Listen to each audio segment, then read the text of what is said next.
Assalamualaikum warahmatullahi wabarakatuh. Waalaikumsalam warahmatullahi wabarakatuh. Apa kabar hari ini anak-anak? Baik. Alhamdulillah baik, sehat ya, masih semangat ya. Hari ini kita akan mulai pembelajaran daring melalui Gmail. Sebelum kita mulai ke pembelajaran, alangkah lebih baiknya kita berdoa terlebih dahulu. Afan, pimpin doa sekarang. Ya, gerak berdoa mulai. Berdoa selesai. Ya, terima kasih Afan sudah memimpin berdoa. Sebelum kita lanjut lagi, seperti biasanya, kita akan menyanyikan lagu wajib terlebih dahulu ya. Proklamasi setiap untukmu. Karena kita warga negara Indonesia, jadi kita harus tahu lagu-lagu wajib negara. Salah satunya adalah Garuda Pancasila. Dengan menyanyikan lagu Garuda Pancasila, lagu-lagu wajib yang lainnya akan menambah rasa nasionalisme kita terhadap bangsa kita. Hari ini kita akan belajar tema 3, peduli terhadap makhluk hidup. Subtema kedua, keberagaman makhluk hidup di lingkunganku. Pembelajaran kedua. Kalian lihat di situ ada gambar apa anak-anak? Kera. Oh, betul. Kalian pernah melihat nggak? Akhir-akhir ini banyak kera itu keluar dari hutan masuk ke perkampungan. Itu kenapa coba kira-kira? Iya, Zahra itu juga pernah melihat di televisi ada berita yang memberitakan harimau masuk ke perkampungan memakan hewan ternak milik warga. Kenapa ya nak? Lapar. Lapar, iya. Kok sampai masuk? Apakah di tempat tinggalnya di hutan itu makanannya tidak ada? Tidak ada, Bu. Kira-kira coba selain itu apa? Tempat tinggal diburu manusia. Di hutan sudah jarang persediaan makanan untuk harimau, makanya harimau itu sampai masuk ke perkampungan ya. Maka dari itu berdaya alam kita jaga keberadaannya. Setelah mengikuti pembelajaran ini, Ibu harap kalian dapat menguraikan pentingnya upaya keseimbangan dan pelestarian sumber daya alam di lingkungan. Yang kedua, menganalisis pentingnya upaya keseimbangan dan pelestarian sumber daya alam di lingkungan tentang gaur hidup hewan dengan baik. Kemudian yang ketiga, menyajikan informasi hasil identifikasi daur hidup hewan sebagai sumber daya alam hayati. Kemudian yang keempat, menganalisis daerah tempat hidup hewan. Yang kelima, menguraikan daerah tempat hidup hewan sebagai sumber daya alam dalam menjaga keseimbangan. Kemudian yang keenam, membuat poster tentang upaya pelestarian hewan. Anak-anak sudah siap untuk mulai pembelajarannya? Sudah. Bu. Agar kita lebih semangat, kita tepuk semangat dulu ya. Tepuk semangat. Semangat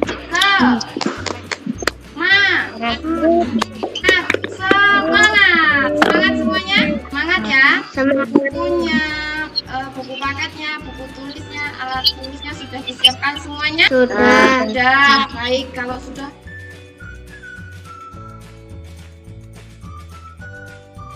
coba kalian perhatikan.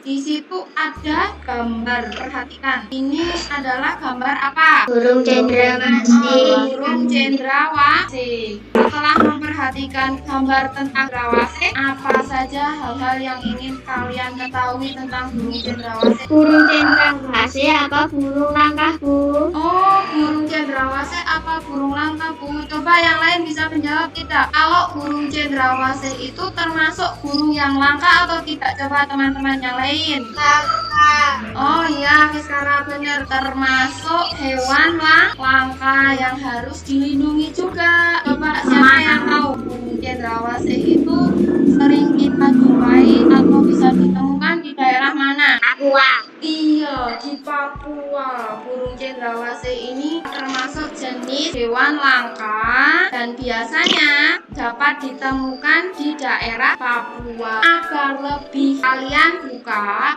buku paket tema halaman 48. Nah, di situ ada bacaan tentang burung cendrawasih. Coba sekarang kalian baca ya. Sudah selesai? Sudah. Nah, coba kalau sudah selesai membacanya, kira-kira informasi apa yang bisa kalian dapat dalam bacaan teks burung cendrawasih tersebut?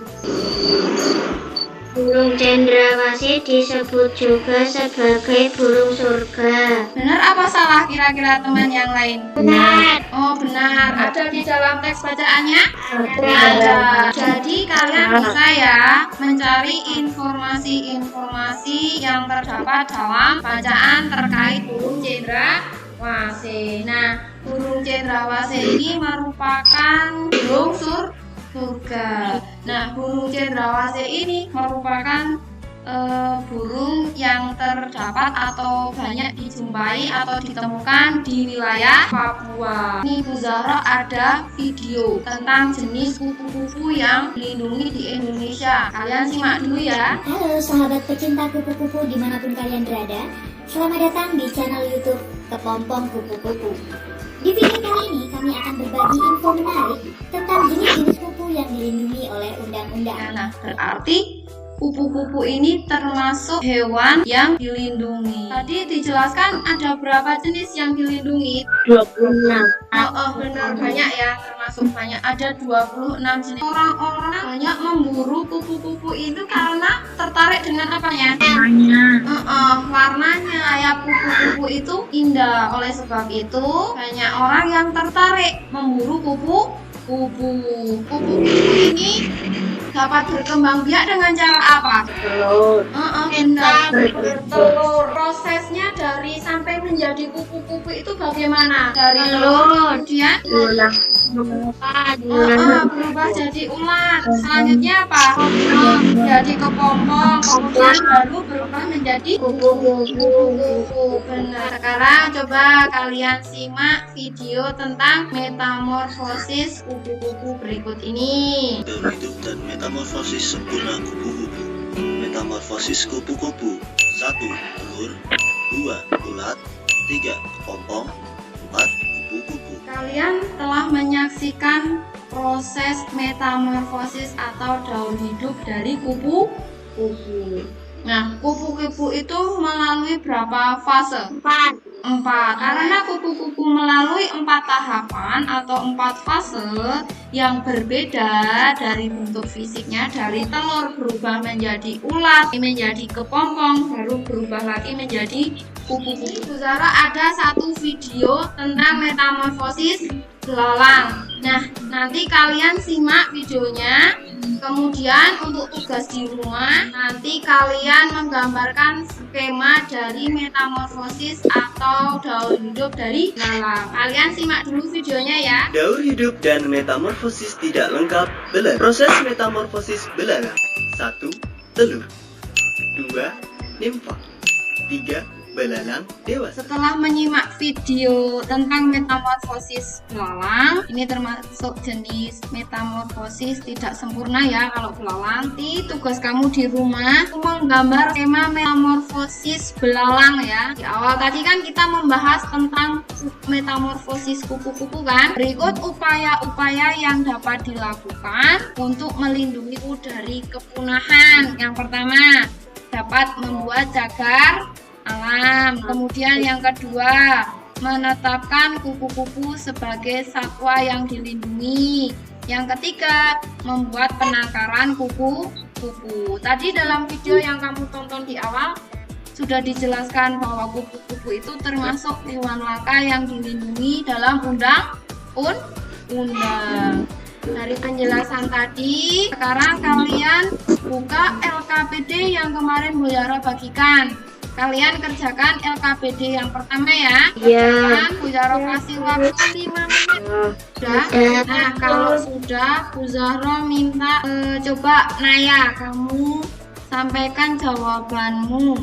Metamorfosis sempurna adalah perubahan bentuk pada hewan yang pertumbuhan dan perkembangan hewannya mengalami 4 tahap. Telur menetas menjadi larva atau ulat, kemudian berubah menjadi kepompong yang menggantung di ranting, Dari jawabannya Naya itu yang nomor 1 kan pertanyaannya menjelaskan tentang metamorfosis sempurna. Jawaban dari Naya ini sudah benar apa belum? Sudah, punya kamu seperti itu jawabannya. Menurut kalian sudah betul? Ya. Sudah. Ya, kalau metamorfosis sempurna itu mengalami 4 fase atau 4 tahap dari telur, ulat, kepompong, kemudian baru menjadi kuku. Nah, sekarang coba yang nomor 3 dan 4. Kalika coba, punya Kalika. Dibacakan. Kita sedangkan upaya-upaya untuk melindungi kupu-kupu dengan tidak beralam, menetapkan kupu-kupu sebagai satwa yang dilindungi dan membuat dengan apa yang akan terjadi jika kupu-kupu punah. Tumbuhan akan kehilangan pelindung alami yang dapat membantu perkembangbiakan. Tanaman tidak dapat memperbaiki lapisan. Iya, tadi sudah ada di dalam penjelasannya tentang bagaimana cara menjaga kelestarian kupu-kupu. Jawaban dari Kalika menurut yang lain bagaimana? Sama atau berbeda? Sama. Betul berarti ya? Betul, tadi kan sudah Bu Zara jelaskan sebelumnya. Kalau sudah, nanti untuk LKPD 1-nya kalian foto hasil kalian, kemudian dikirim melalui Google Classroom ya. Iya. Nah, sekarang Ya, dilanjutkan Bu. lagi ya. Hewan itu kan dapat digolongkan menjadi 3 golongan. Yaitu apa saja? Hewan liar, Hewan liar, terus hewan hewan peliharaan, peliharaan dan hewan ternak. Selain digolongkan menjadi 3 bagian, 3 golongan hewan liar, hewan peliharaan, dan hewan ternak. Hewan itu juga dapat dibedakan berdasarkan tempat tinggalnya. Ini contoh-contoh hewan yang hidup di daerah dataran rendah. Ini contoh hewan yang hidup di dataran tinggi. Ini adalah hewan-hewan yang hidup di daerah pantai. Ini berikut tata cara membuat posternya dulu. Yang pertama, menentukan tujuan kita membuat poster. Menjaga kelestarian hewan langka. Yang kedua, memilih kata yang tepat dan unik untuk menyusun kalimat. Kemudian yang ketiga, menyusun kata-kata yang telah dipilih menjadi kalimat poster yang menarik dan unik. Nah, ini berikut contoh-contoh poster tentang melestarikan hewan langka, melestarikan hewan langka. Jadi nanti kamu di LKPD 2 membuat poster. Dari yang Bu Zahro sampaikan tadi dari awal sampai akhir, kita hari ini itu belajar tentang apa saja coba? metamorfosis, Betul, metamorfosis hewan. Jadi hari ini tadi kita sudah belajar tentang kelestarian hidup hewan atau kelestarian sumber daya alam hayati, tentang burung cendrawasih, metamorfosis hewan, kemudian tempat hidup hewan. Kemudian tadi yang terakhir membuat poster. Nah, dari pembelajaran tadi dari awal sampai akhir, kalian senang atau tidak mengikuti pembelajaran ini? Rasanya senang ya. Untuk evaluasinya seperti biasanya, kalian kerjakan melalui Google Form. Untuk pertemuan yang akan datang, kita akan belajar tentang hewan peliharaan. Kalau akhiri pembelajaran pada hari ini, terima kasih karena sudah mengikuti pembelajaran dengan senang. Jangan lupa tetap patuhi protokol kesehatan. Jangan lupa menerapkan 3M ya, cuci tangan, memakai masker, dan menjaga jarak. Bu Zahro akhiri. Wassalamualaikum warahmatullahi wabarakatuh. Waalaikumsalam.